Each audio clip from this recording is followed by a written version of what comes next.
Good afternoon. My name is Joyce Hernandez. I'm currently enrolled in the 240 certification program. I will specifically be talking about the course ED5100QM titled Learn Your Differences, Differentiation, and Intervention. In this course, I learned how there's many different students that teachers will encounter, specifically diverse learners. These consist of GT students, Section 504, students, special education students, and English language learners, also known as ELLs.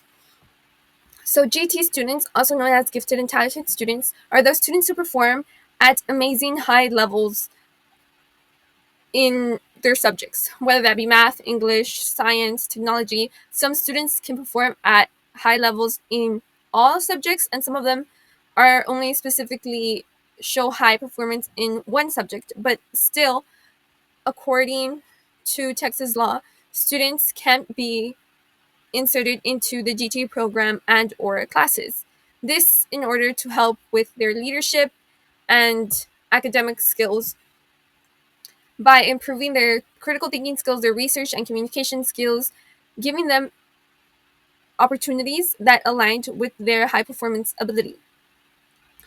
This is very important because some GT students, once they're in the classroom, some of them might think that the class is like super easy, that it's boring because they already know what to do. They understand it at a faster pace than the rest of their classmates, and this can cause some behavior problems, some distractions, where the student doesn't even want to try anymore, and that's where some other situations occur. So making sure that these students get tested for the GT program and get moved to those classes can really improve making sure they get the education that they need and require.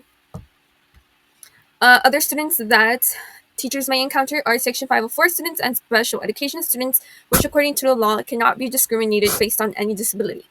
So Section 504 students are those who have disabilities that limit their learning, their reading, or concentrating skills, and teachers should accommodate, for example, giving them extended time, modifying their seats like flexible seating, and extra assistive technology, which can and is written in the student's 504 plan.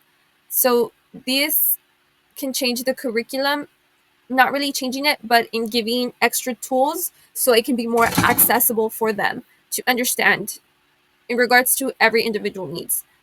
So every student will be different.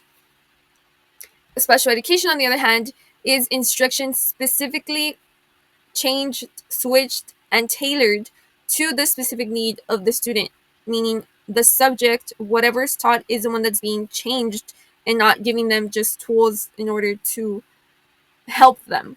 So, for example, these students follow an IEP program given to them by school, like a specific school administration teachers that are in charge of those students. And these students are given extra strategies and multi-sensory tools and subjects that tailor to them. Obviously, the teacher will need to collaborate with the special education staff, therapist, and family in order for the student to stay at the level that they need to be. Some students may have autism, intellectual disabilities, or speech impairments. Those would fall into that. Another type of diverse learner would be English language learners, ELLs for short. These are students who are learning a new language. Specifically in the United States, that would be students who are learning English. Teachers need to provide a blueprint for the needs of these students and make sure that they're given the right equipment to support their EB students. Some students might have a little bit more trouble with communicating, others might be with reading, others might be with spelling. So it all differs, but they all go into the emergent bilingual support plan, where teachers implement guidance tools for them to understand and grasp the new language.